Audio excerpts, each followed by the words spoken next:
Everyone, I am Sonam. Welcome back to my YouTube channel Apna Vidyalaya. आज के इस वीडियो में हम आप सभी को बताएंगे एक मोस्ट इम्पोर्टेंट टॉपिक, पर्यावरण प्रदूषण पे निबंध, जो कि बहुत ही मोस्ट इम्पोर्टेंट है और यह आप सभी के क्लास 10th और 12th दोनों में आता है। ठीक है, हर साल आप सभी के बोर्ड एग्जाम में आता है। तो यहाँ पे हम आप सभी को बताएंगे पर्यावरण प्रदूषण पे निबंध आप सभी को अपनी बोर्ड एग्जाम में किस तरह से लिखना है, जिससे आपको 9 का 9 पूरा नंबर मिलेगा। ठीक है, तो यहाँ पे हम आपको बहुत ही अच्छे तरीके से लिख करके बताएंगे कॉपी में, और एक टॉपर स्टूडेंट किस तरह से अपने बोर्ड एग्जाम में लिखते हैं जिससे उनको पूरे के पूरे नंबर मिलते हैं। ठीक है, तो सबसे पहले हम आप सभी को बताएंगे कि पर्यावरण प्रदूषण पे निबंध आप सभी के बोर्ड एग्जाम के पेपर में, ठीक है, किस तरह से आते हैं। तो यहाँ पे देखिए, आप सभी के बोर्ड एग्जाम के पेपर में जो पर्यावरण प्रदूषण है वो कई तरह से क्वेश्चन पूछ लेगा। ठीक है, लेकिन आप सभी को जो लिखना है वो सिर्फ एक ही आंसर आपको लिखना है। तो यहाँ पे देखिए इस तरह से, जैसे यहाँ पे पर्यावरण प्रदूषण का कारण व निवारण,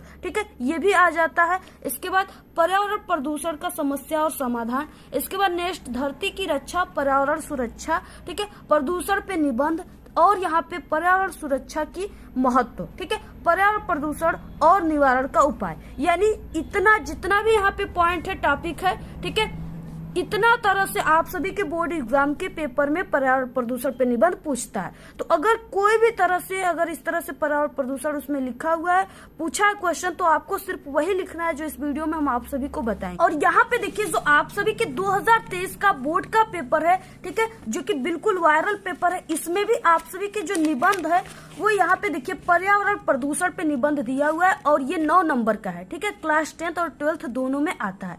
तो यहाँ पे 9 नंबर का देखिए ये क्वेश्चन है, और ये पर्यावरण प्रदूषण हर साल आता है। तो यहाँ पे अब आप सभी को इसको लिखना किस तरह से है अपनी बोर्ड एग्जाम की कॉपी पर। यहाँ पे देखिए, सबसे पहले हम आप सभी को बता दें कि एक ही प्रश्न को 2 छात्र हल करते हैं। ठीक है, लेकिन नंबर अलग क्यों?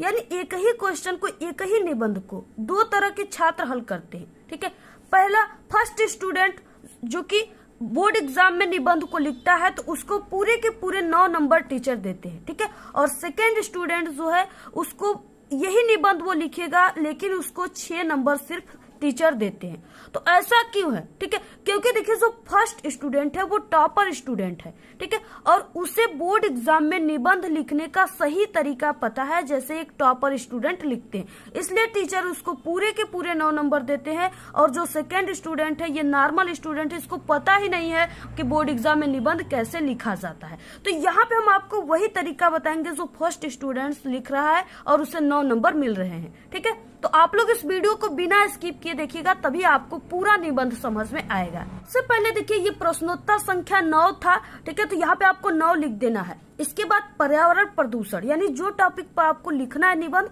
उसको यहाँ पे दूसरा डाल करके आप लोग लिख दीजिए। ठीक है, और इसके बाद देखिए, हम आप सभी को सबसे पहले बता दें कि अगर 9 नंबर का निबंध है तो आपको उसको 3 से 4 पेज लिखना है। ठीक है, 3 से बिल्कुल कम पेज आप लोग अगर लिखते हो तो नंबर आपको कम मिलेंगे। पूरे के पूरे 3 पेज लिखिए, या आप लोग 4 पेज लिखिए। ठीक है, तो इस तरह से, यानी कि 3 पेज आप लोगों ने लिखा तो 3 3 3, यानी तीनों पेज पे 3 नंबर मिल गए, 9 नंबर आपको टीचर दे देंगे। तो इस तरह से आप लोग 4 पेज लिख दीजिए, लेकिन 3 पेज से कम मत लिखिए।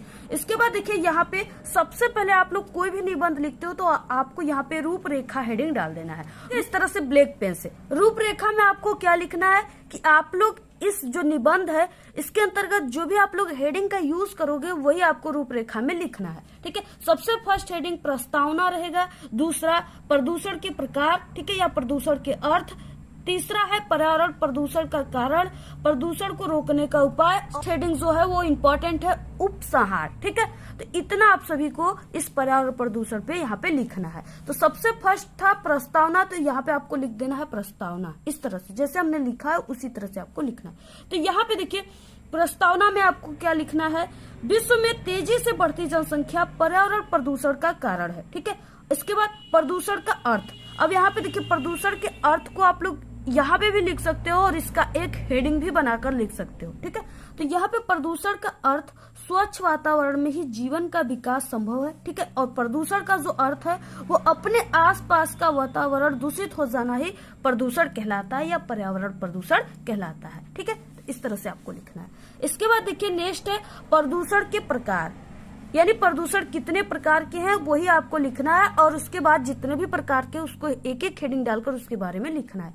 तो यहाँ पे देखिए क्या है कि प्रदूषण के प्रकार में आज के वातावरण में प्रदूषण निम्न रूपों में दिखाई पड़ता है। पहला वायु प्रदूषण, जल प्रदूषण, ध्वनि प्रदूषण और रासायनिक प्रदूषण, यानी ये 4 प्रदूषण जो कि सबसे इम्पोर्टेंट है। ठीक है, तो आपको इस तरह से लिखना है। अब इसके बाद आपको इसके बारे में लिखना है, यानी जितने भी 4 प्रदूषण है उसके बारे में आपको लिखना है। हिंदी में अगर आप लोग हाईलाइटर का यूज करते हो तो टीचर और ज्यादा खुश हो जाते हैं। ठीक है, तो यहाँ पे आप लोग हाईलाइटर का भी यूज कर सकते हैं। देखिए वायु प्रदूषण सबसे फर्स्ट था, तो यहाँ पे वायु प्रदूषण में विशेष प्रकार की गैसें अपने विशेष अनुपात में उपस्थित हैं। ठीक है, जीवधारी अपनी क्रिया में ऑक्सीजन व कार्बन डाइऑक्साइड का उपयोग करते हैं।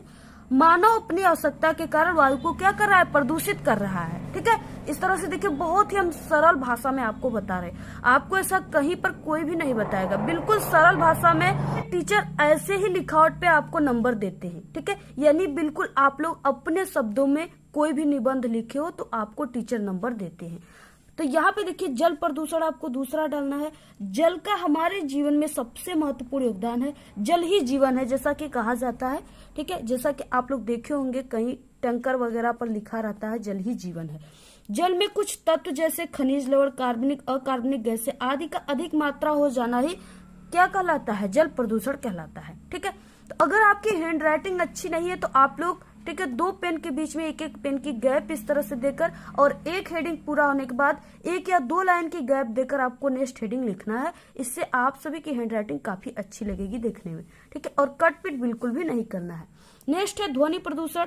अब ध्वनि प्रदूषण आज की एक नई समस्या है। इसे वैज्ञानिक प्रगति ने पैदा किया है, जैसे मोटर कार, ट्रेन तथा कारखानों, ठीक है, मशीनें और लाउड स्पीकर आदि से ध्वनि प्रदूषण जो है वो अत्यधिक बढ़ रहा है। नेक्स्ट इंपॉर्टेंट हेडिंग है रासायनिक प्रदूषण। ठीक है, आज की आधुनिक खेती से रासायनिक प्रदूषण जो है वो काफी तेजी से बढ़ रहा है। ठीक है, अत्यधिक जनसंख्या वृद्धि के कारण उपज में वृद्धि के लिए दवाइयाँ, ठीक है, दवाइयों का यूज हो रहा है अत्यधिक, और कीटनाशकों का यूज हो रहा है, जिससे ये रासायनिक प्रदूषण जो है वो काफी तेजी से बढ़ रहा है। हेडिंग है प्रदूषण के कारण। पर्यावरण प्रदूषण का सबसे बड़ा कारण जो है वो विश्व में तेजी से जनसंख्या वृद्धि है। ठीक है, विश्व की जनसंख्या आज सूचना के भांति विकराल रूप धारण की है।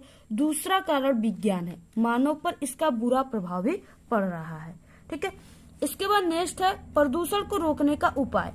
बढ़ती हुई जनसंख्या पर रोकथाम तथा अधिक से अधिक वृक्षारोपण। ठीक है, यानी अत्यधिक वृक्ष लगाना, पेड़ पौधे लगाने से जो है प्रदूषण की समस्या कम हो जाती है। जल में कचरे व मृत शवों को न बहाया जाए तथा धुआं से बचने के लिए कल कारखानों को वहां बनाया जाए जहां जनसंख्या कम हो। ठीक है, यानी जंगलों में बनाया जाए और ऐसे सुनसान जगह पर बनाया जाए जहाँ पे कोई भी बस्ती आबादी नहीं है, वहाँ पे लोग रहते नहीं है। ठीक है, इसके बाद नेक्स्ट था लास्ट हेडिंग उपसंहार। देखिए ये बहुत ही इंपॉर्टेंट होता है। ठीक है, तो यहाँ पे देखिए उपसंहार में आपको क्या लिखना होता है, यानी आप लोग को ये जो टॉपिक पर आप लोग निबंध लिख रहे हो इससे रिलेटेड आपको अपनी विचार लिखना होता है। तो उपसंहार में इसके लिए हम सबको मिलकर पर्यावरण को बचाना होगा। प्रदूषण की समस्या आज पूरे विश्व में है। ठीक है, इसके लिए शासन व सरकार को भी पूर्ण रूप से इस पे ध्यान देना चाहिए और पर्यावरण को बचाने के लिए उचित कार्य करना चाहिए। ठीक है, तो इस तरह से अगर आप लोग अपनी बोर्ड एग्जाम में निबंध लिखे हुए हो तो आपको पूरे के पूरे टीचर 9 नंबर देंगे। आपका एक भी नंबर यहाँ से नहीं काट सकते, ये मेरी 100% गारंटी है। तो इसी तरह से बिल्कुल निबंध लिखना है, तभी जाकर आपको पूरे के पूरे नंबर टीचर देंगे। ठीक है, तो आप लोग अगर इस तरह से लिखते हो और आपको 3 पेज से कम नहीं लिखना है, जब भी लिखना है इससे अधिक लिख दीजिए लेकिन कम मत लिखिए। और इसी तरह से आप लोग लिखिए और आप लोग इस वीडियो को अपने सभी दोस्तों में शेयर कीजिए। ठीक है, व्हाट्सएप ग्रुप पे और टेलीग्राम चैनल को जरूर ज्वाइन कीजिए आप लोग।